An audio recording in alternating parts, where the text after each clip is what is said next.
We've all seen those silly situations where grandma and grandpa and mom and dad are gooing at the baby and, oh, you're so sweet, you little sweetheart. We've seen all of that. And people wonder, surely there's got to be a different way to talk to different ages of children. Well, that's what we're going to talk about today. I'm Nicholeen Peck. I work with children of all different ages, have so for years, and I can work through any behavior problem with you. Today we're going to talk about how to talk to children of any age.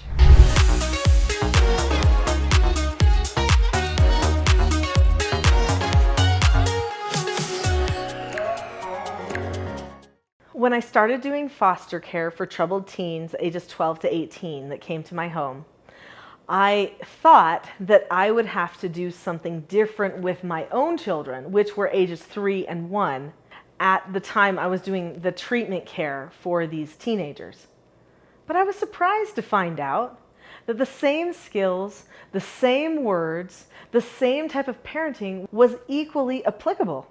In fact, my younger children sometimes responded to the very direct, more mature communication that I was using for the older foster children better than they did to more simplified parenting. This amazed me. So when people think that one type of parenting won't work for another age child, it's not necessarily true. This sounds really great. In fact, I think I could use it when my children are older, but what do I do when they're younger? How do I correct them? How do I talk to them when they're younger? And I'll look at them and I'll say, well, I started using this when my children were 3 and 1, and my younger children have never known any other way of parenting. It works just the same for younger children as it does for teenagers.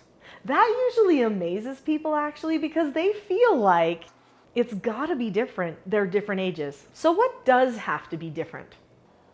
I think we need to recognize their developmental levels. They can go deeper when they're older. Sometimes the words need to be a little bit more simplified when children are younger, but the tone of the words and the content can actually remain the same.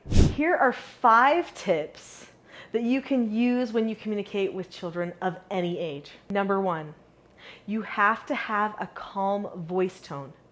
Be calm. That tone teaches more to the child than any of the words that you'll say. So that's why lectures don't work. Hint, hint. You need to come across as calm, confident, understanding. All of these things can be wrapped in that word, calmness. Have calmness. That's number 1. I want you to analyze your voice. Do you usually speak in a more animated way? Do you use facial expressions, hand gestures? What is your normal way of talking to people? When you're working on picking a calm voice tone, you don't have to be boring, saying hardly anything. That's not calm. That's actually overly focused on being flat. Calm is being free, confident, but it also feels warm and round. So when I'm being energetic, I talk like this. But when I'm being calm, I pull it back into my chest and I talk like this. I hope you can hear the difference. That calm voice doesn't just work for them. It also works for me. I don't want to go out of control.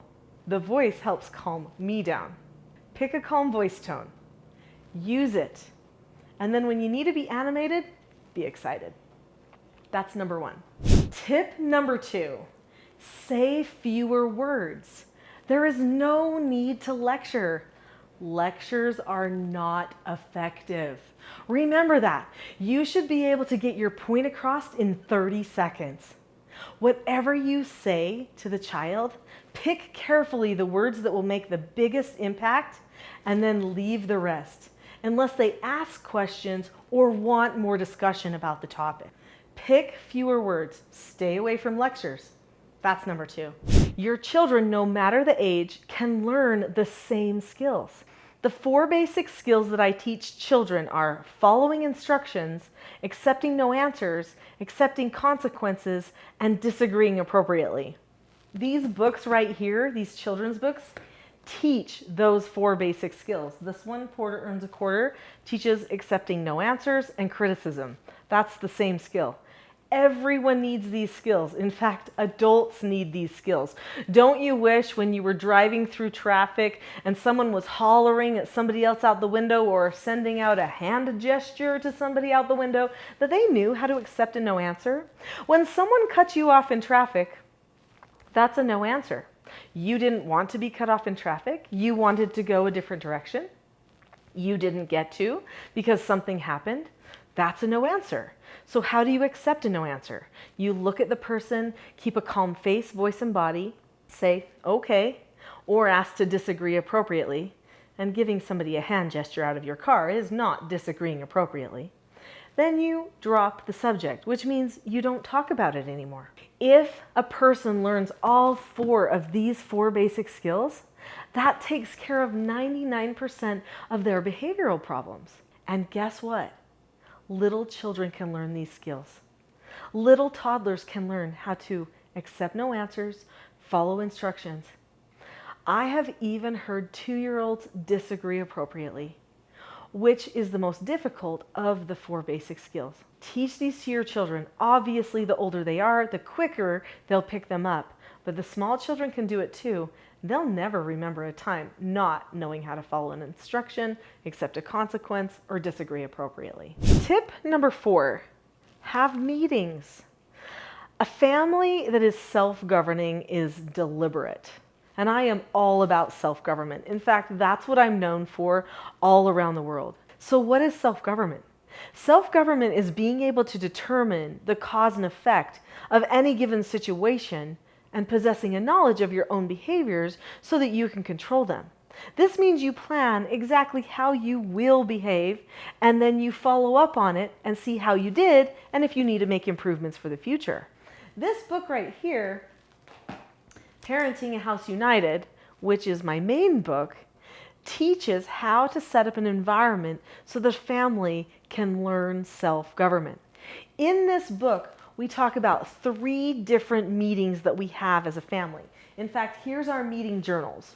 We have family meetings, we have couples meetings, and then each child has their own individual mentor meeting journal. In these meetings, we discuss how we're doing at our family goals, who we are becoming, and how we solve our problems as a family. This is a time for the family to get on the same page and to rejuvenate, energize, and prepare to do better. When you are communicating with your children, you've got to have a time where you check up with them. These are good times to praise each other and to plan for future fun times as a family as well. That's tip number 4. Tip number 5, connect. Look into their eyes and look into their heart. This is where real transformation takes place. If a person's going to learn self-government, they have to choose it. You can't make them be self-governing. A person who is self-governed has had a change of heart. They've decided, I want to follow instructions. I want to accept no answers. I want to disagree appropriately and accept consequences because I want to improve. I want my family to improve. It's a point where they make an investment in themselves and their future and in the future of the family too. When you look into the eyes of a person, you can see into their heart. When my children are getting praised, I look in their eyes and I say, wow, you did such a wonderful job. You looked right at me. You kept a calm face, voice, and body. You said, okay. You did the task immediately and then checked back. You're doing a great job of following instructions. And when I look into their heart, I'm thinking, I love you. I love you in that moment of praise. I do the very same thing when I'm correcting them. I look at them and say, if they didn't follow an instruction, just now I gave you an instruction and you didn't look at me. You didn't keep a calm face, voice, and body. Say, okay, do the task immediately or check back. When you don't look at me or keep a calm face, voice, and body, I know that you're not choosing to respect me and that you're wanting to take more time to discuss these behaviors. What you should have done was, you should have looked at the person, kept a calm face, voice, and body, said okay or asked to disagree appropriately, done the task immediately, and then checked back. Since you chose not to do that, you've earned an extra chore, okay? That's the first part of a correction. The second part of a correction is the teaching and practice for future success. I'm not going to go into that right now, but I just wanted you to see what a correction should feel like if a person is truly calm. If I'm looking in their eyes and I'm looking in their hearts thinking, I love you, it doesn't matter the age, their hearts will soften and transform. Even if they fight against you sometimes at first because they have a habit of fighting or being oppositional, that is the key tone element to the change of their heart. Some people need some help with their calmness. They want to be calm, but it's really hard to master being calm when somebody else isn't and keeps pulling them into power struggles.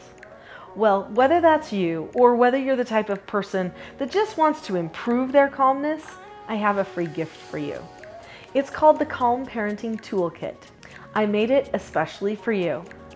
It's a course that you can take quickly and learn a ton about how to be calm. In the description below this video, there's a link to the Calm Parenting Toolkit. Click it and enjoy.